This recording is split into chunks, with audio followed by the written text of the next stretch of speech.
Mr. Invest ALOT, welcome back to the channel, baby. Today we're going to be talking about Russia and the war. It's all over the media at the moment. You can see on any news outlet, you can see multiple sources. Russia has started to invade Ukraine. But what is the reason why? And what kind of effect would this have on the stock market? You see, this morning, lots of the growth stocks were smashed. Bionanogenomics, for example, went all the way down to $1.65.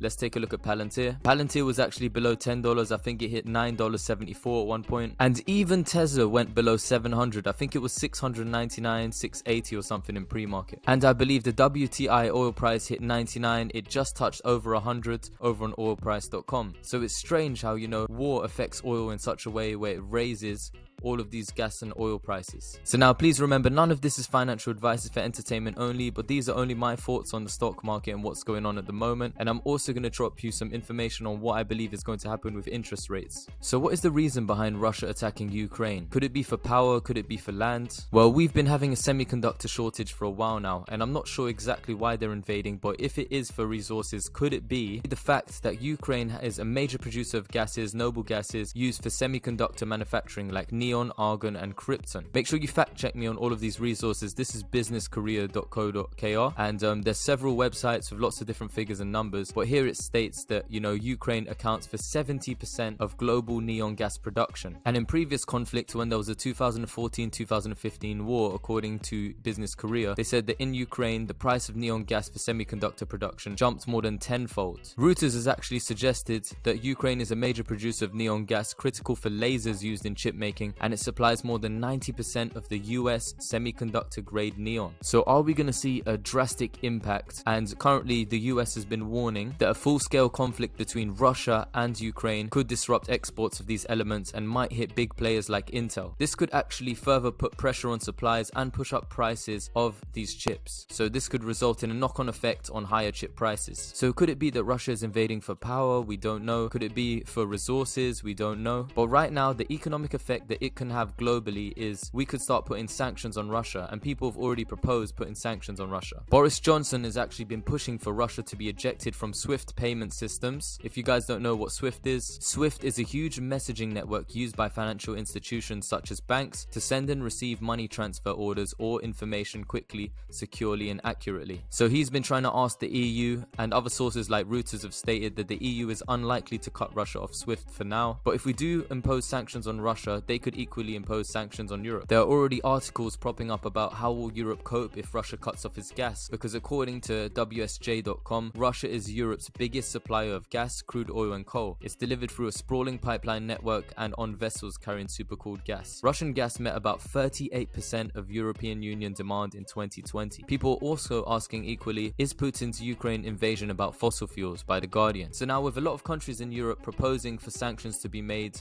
on Russia, a lot of different companies and businesses are also taking suit, including football teams. UEFA is actually planning to move the Champions League final after Russian invasion. They want to take away the Champions League final from the Russian city St. Petersburg. Manchester United, which is a big football team in the UK, is also ready to end their sponsorship deal worth £40 million after Russia has declared war on Ukraine. They're actually sponsored by a Russian airline called Aeroflot. As a result of the growing crisis in Ukraine, they want to end their sponsorship deal with Russia. As this is currently playing out, this morning lots of the growth stocks were smashed down. Now they're starting to fly back up. Could it be the institutions started to buy back the dip? Could it be Cathie Woods from ARK Invest starting to buy back into Palantir under $10 at the $9 range? We don't know yet. I also got a notification from one of my apps that the Russian stock market has dropped 32%. The Russian stock market rout wipes out $250 billion in value. And as Russia continues to scale out this invasion, this attack on Ukraine, we're all wishing the best for the Ukrainian people, and we hope that there won't be war, because there's three things that could potentially destroy the world. They say that a serious pathogen, a global pandemic, World War III, and the final one is global warming /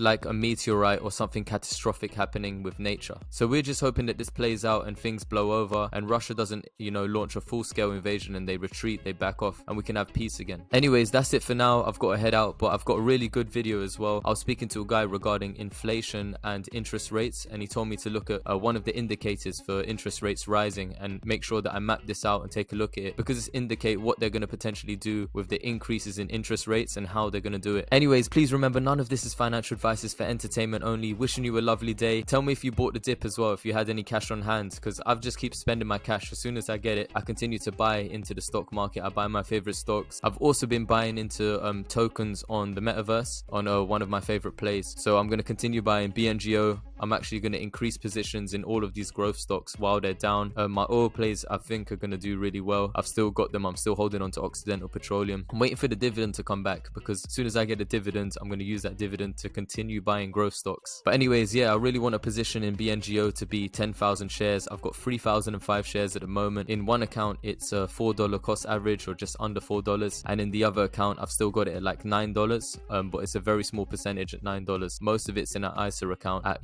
$4 average. So I'm continuing to buy into this stock. I really believe that BNGO will be a big company in the future. It's not financial advice. It's just for entertainment only. It's just what I'm doing in my plan. But yeah, I believe that, optical genome mapping is going to be needed alongside short read sequences. Anyways, I'm wishing you a fantastic day. I hope you guys are all safe. Praying for the guys over in Ukraine.